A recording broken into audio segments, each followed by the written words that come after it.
সুপ্রভাত বন্ধুরা, স্বাগত জানাই এই সপ্তাহের আরেকটি নতুন গল্পে। প্রতিদিনের কলকাতা চলমান, কোলাহলময়, প্রাণবন্ত, কিন্তু তারই মাঝে আজ আমি এসেছি এমন এক জায়গায় যেখানে শহরের হৃদস্পন্দন থেমে যায়। আমি সাধারণত প্রকৃতির কোলে ইতিহাস খুঁজি, নদীর ধারে, রাজবাড়ির ছায়ায়, কিংবা হারিয়ে যাওয়া জনপদের নিঃশব্দে কথা বলা, কিন্তু আজ আমি এসেছি এক কবরখানায়। না, ভয় পাওয়ার কিছু নেই, কারণ এটি কোনো ভৌতিক জায়গা নয়। অবশ্য এটা কোনো বিনোদনেরও স্থান নয়। নেই হাসির শব্দ, নেই ক্যামেরার কোনো ঝলকানি, শুধু নিস্তব্ধতা এবং সেই সব নাম যারা একদিন কলকাতার ইতিহাস লিখেছিলেন, কিন্তু আজ শুধুই পাথরে খোদাই করা। আমি এখানে এসেছি একটা প্রশ্ন নিয়ে। কলকাতার আত্মা কি শুধু তার জীবিতদের মধ্যেই আছে, নাকি তার মৃতরাও এখনো কিছু বলতে চান? আজ আমি খুঁজছি সেই সব গল্প যেগুলো হারিয়ে গিয়েছে। সেই ব্রিটিশ কবি, নাবিক, সেই অজানা শিল্পী, প্রেমিক, প্রেমিকা, সেই সাহেব যিনি কলকাতাকে ভালোবেসে এখানেই চিরনিদ্রায় গেলেন। এই সিমেট্রির প্রতিটি কবর যেন এক একটা উপন্যাস, ভালোবাসা, বিশ্বাসঘাতকতা, মৃত্যু এবং স্মৃতি। দেখতে থাকুন প্রাচীন কলকাতার কি এমন হয়েছিল যা সেই সময়ের মানুষের আয়ু কমিয়ে প্রায় গড়ে 35 বছরে নামিয়ে নিয়ে এসেছিল। বলবো সেই গল্প, দেখুন, শুনুন। কোনো তথ্য থাকলে অবশ্যই কমেন্টে লিখবেন।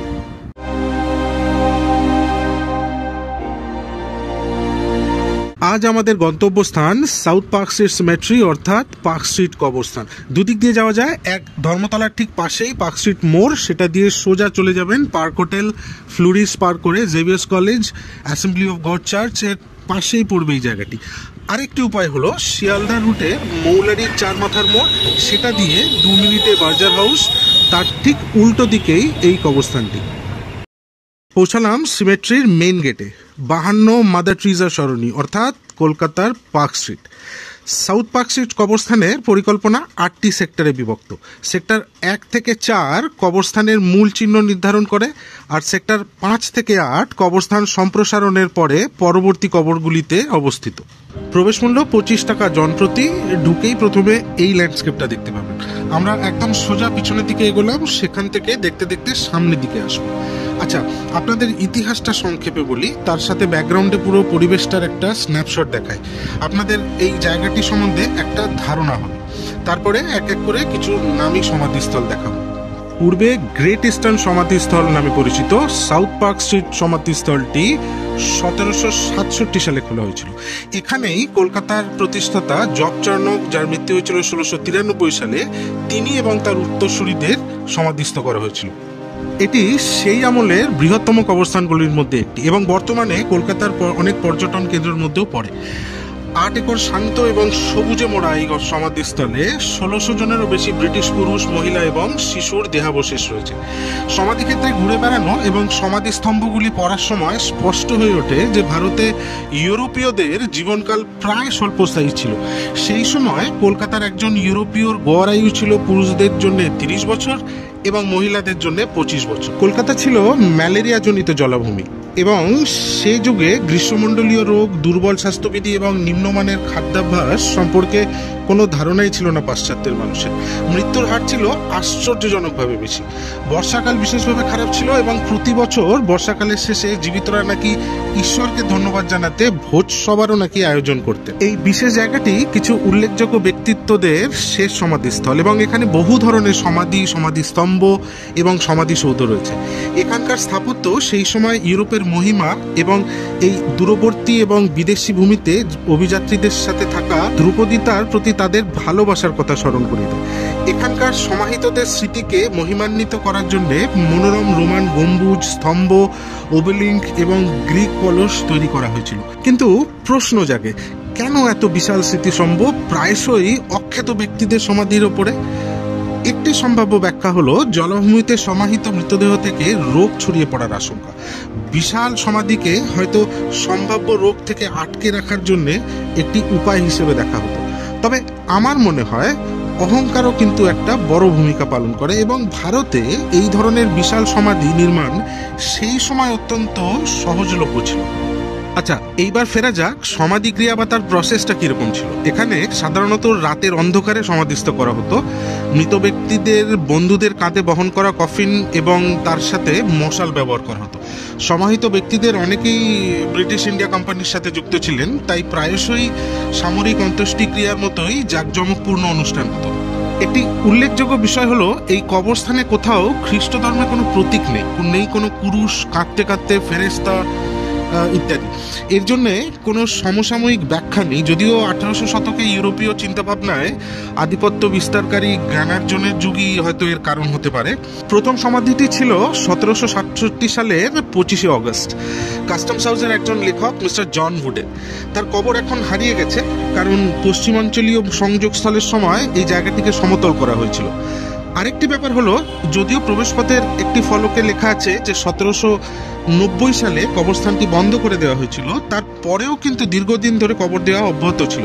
1830-এর দশকে এখানে শেষ সমাধি স্থাপন করা হয়েছিল। আপনাদের সুবিধার্থে একটা লিস্ট জোগাড় করে ডেসক্রিপশনে দিয়েছি, যদি কখনো আসেন এখানে সেই লিস্টটা আপনাদের কাজে আসবে সমাধিস্থলগুলো খুঁজতে। চলুন এইবার কিছু উল্লেখযোগ্য সমাধিস্থানগুলো আপনাদের দেখাই।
আশা করি কিছু উল্লেখযোগ্য সমাধিস্থলগুলো আপনাদের দেখাতে পারলাম।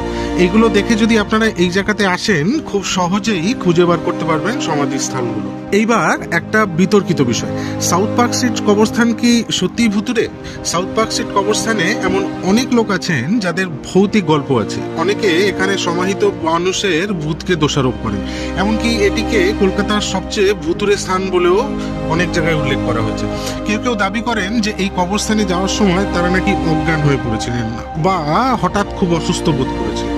আবার কেউ বলেন মেরুদণ্ডে ঠান্ডা লাগার কারণে তাদের অস্বস্তি হয়ে পড়েছে, শ্বাস নিতে পারছেন না, অথবা অদ্ভুত একটা নাকি অনুভূতি হয়েছে। কিন্তু ভূত, আত্মা বা ভূতের দেখা বা ছবি আছে এমন কাউকে কিন্তু আপনি খুঁজে বার করতে পারবেন না।